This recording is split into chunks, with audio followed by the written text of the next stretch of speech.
से underground tunnel का निर्माण कार्य शुरू हो चुका है। ऑरेंज गेट से मरीन ड्राइव को जोड़ने वाली इस टनल से मुंबई को ट्रैफिक समस्या से बड़ी राहत मिलेगी। मुंबई की ट्रैफिक समस्या को अब एक बड़ी राहत मिलने वाली है।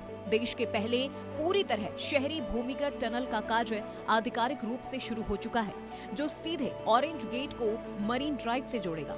करीब 9.96 किलोमीटर लंबे इस ट्विन टनल के बन जाने के बाद यात्रा में लगने वाला समय काफी कम हो जाएगा।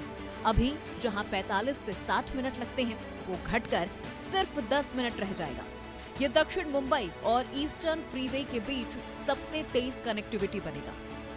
8,056 करोड़ रुपए की लागत वाली इस मेगा परियोजना की शुरुआत विशाल टनल बोरिंग मशीन के औपचारिक शुभारंभ के साथ हुई है, जिसके बाद अब लगातार भूमिगत खुदाई का काम जारी है।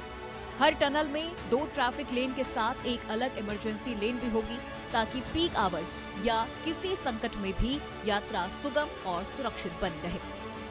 मालाबार हिल और हेरिटेज जोन के नीचे से होकर गुजरने वाला ये इंजीनियरिंग चमत्कार सतह को बिना छेड़े तटीय सड़क और आने वाले एयरपोर्ट रूट से जुड़ेगा।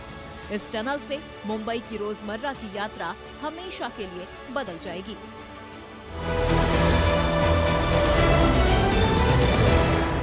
नासिक महानगर पालिका ने एनएससी पर 200 करोड़ रुपए के क्लीन गोदावरी बॉन्ड को लिस्ट किया है, जो शहरी परियोजनाओं के लिए अतिरिक्त फंड जुटाने में बड़े मददगार साबित होंगे।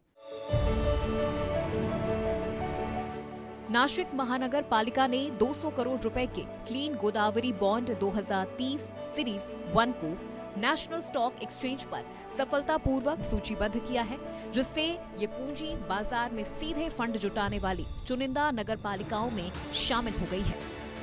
एनएसई के इलेक्ट्रॉनिक प्लेटफॉर्म पर प्राइवेट प्लेसमेंट से जारी किए गए ये 5 वर्षीय बॉन्ड 7.8% ब्याज के साथ 3.95 गुना ओवर सब्सक्राइब हुए हैं, जो नासिक के शहर विकास विजन पर निवेशकों का मजबूत भरोसा दिखाता है। इस बॉन्ड से जुटाए गए फंड का उपयोग प्रमुख सीवेज पाइपलाइन नेटवर्क, गोदावरी नदी के पुनर्जीवन और अहम बुनियादी ढांचा परियोजना में किया जाएगा। खासकर 2027 में नासिक में होने वाले कुंभ मेले की तैयारी को ध्यान में रखते हुए इसका उपयोग किया जाएगा। इस ऐतिहासिक उपलब्धि के लिए केंद्र सरकार 26 करोड़ रुपए का प्रोत्साहन और अर्बन चैलेंज फंड के तहत 68.7 करोड़ रुपए तक की अतिरिक्त सहायता देने जा रही है। वहीं एनएमसी अगले साल फरवरी तक और 200 करोड़ रुपए का बॉन्ड जारी करने की तैयारी में है, ताकि 2027 कुंभ के काम में तेजी से आगे बढ़ाया जा सके।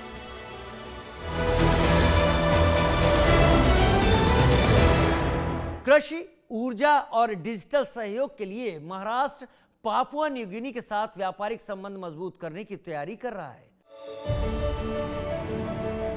महाराष्ट्र और पापुआ न्यू गिनी के बीच आर्थिक सहयोग बढ़ाने पर अहम बातचीत हुई है। मुंबई में पापुआ न्यू गिनी के अंतर्राष्ट्रीय व्यापार और निवेश मंत्री रिचर्ड मारू ने महाराष्ट्र के साथ आर्थिक सहयोग बढ़ाने पर उच्च स्तरीय वार्ता की है। बातचीत में कृषि और फूड प्रोसेसिंग, ऊर्जा, इंफ्रास्ट्रक्चर, डिजिटल ट्रांसफॉर्मेशन और स्किल डेवलपमेंट जैसे क्षेत्रों में द्विपक्षीय व्यापार को बढ़ाने पर जोर दिया गया है। इस बात पर भी चर्चा हुई है कि कैसे महाराष्ट्र के पोर्ट्स, लॉजिस्टिक्स, टेक्नोलॉजी और फाइनेंशियल सर्विसेज में मजबूत आधार पापुआ न्यू गिनी के विकास लक्ष्यों में योगदान दे सकते हैं। वहीं पापुआ न्यू गिनी के समृद्ध खनिज गैस और कृषि संसाधन भारतीय उद्योगों के लिए नए अवसर खोल सकते हैं। दोनों पक्षों ने अगले कुछ महीनों में ठोस सहयोग योजनाएं बनाने पर सहमति जताई है, ताकि महाराष्ट्र और पापुआ न्यू गिनी के बीच व्यापारिक रिश्तों को एक नई ऊंचाई दी जा सके। ये उच्च स्तरीय बातचीत भारत और पापुआ न्यू गिनी के संबंधों का नया अध्याय साबित हो रही है। महाराष्ट्र अग्रणी भूमिका निभाते हुए साझा प्राथमिकताओं को वास्तविक निवेश, रोजगार और सतत विकास में बदलने की तैयारी में है।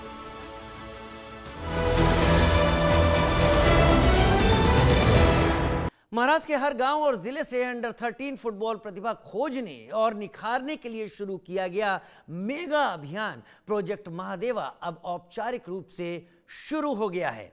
आइए देखते हैं ये खास रिपोर्ट। महाराष्ट्र ने प्रोजेक्ट महादेवा की शुरुआत कर दी है। प्रोजेक्ट महादेवा एक महत्वाकांक्षी राज्यव्यापी कार्यक्रम है जिसका मकसद फुटबॉल को जमीनी स्तर पर बदलना और युवाओं के लिए राज्य को एक बड़ी प्रतिभा शक्ति बनाना है। परियोजना का लक्ष्य हर जिले में 13 वर्ष से कम उम्र के प्रतिभाशाली लड़के और लड़कियों की पहचान कर उन्हें प्रोफेशनल प्रशिक्षण देना है ताकि गांव से लेकर बड़े मंच तक प्रतिभा की मजबूत कड़ी तैयार की जा सके। इसके लिए युवा खिलाड़ियों को बेहतर कोचिंग, नियमित प्रतियोगिताएं उपलब्ध कराकर पेशेवर लीग के लिए तैयार किया जा रहा है। महाराष्ट्र सरकार की ये पहल राज्य को युवा फुटबॉलरों के प्रमुख केंद्र के रूप में स्थापित करना है। चयन प्रक्रिया की शुरुआत मुंबई के ऊपर एज फुटबॉल ग्राउंड से हुई, जहां बॉलीवुड स्टार टाइगर श्रॉफ ने खिलाड़ियों के साथ मैदान में उतरकर मैच खेला और उनका उत्साह बढ़ाया।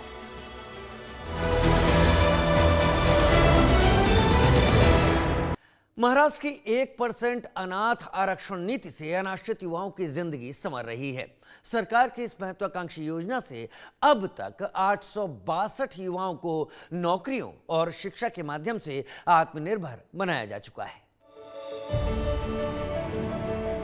अनाथ बच्चों के लिए शिक्षा और सरकारी नौकरियों में 1% आरक्षण देने के महाराष्ट्र सरकार के ऐतिहासिक फैसले से युवाओं की जिंदगी बदल रही है। राज्य सरकार का ये कदम डॉक्टर बाबा साहेब आम्बेडकर के समान अवसर के सिद्धांत से प्रेरित है। इस योजना से अब तक 862 अनाथ युवाओं ने सरकारी नौकरी प्राप्त कर जीवन में नई पहचान बनाई है। सरकार का ये प्रयास बताता है कि सबसे कमजोर को वास्तविक अवसर देने से ही सच्चा सशक्तिकरण संभव है। अनाथ आरक्षण का लाभ उठाकर मुकाम हासिल करने वाले लाभार्थियों ने एक कार्यक्रम में अपने अनुभव और सफलता की कहानियां साझा की है। लाभार्थियों की सफलता की कहानियों ने साबित कर दिया है कि सरकार की ये योजना कितनी कारगर साबित हो रही है। कार्यक्रम में युवाओं का सम्मान किया गया और उनके उज्जवल भविष्य के लिए शुभकामनाएं दी गई।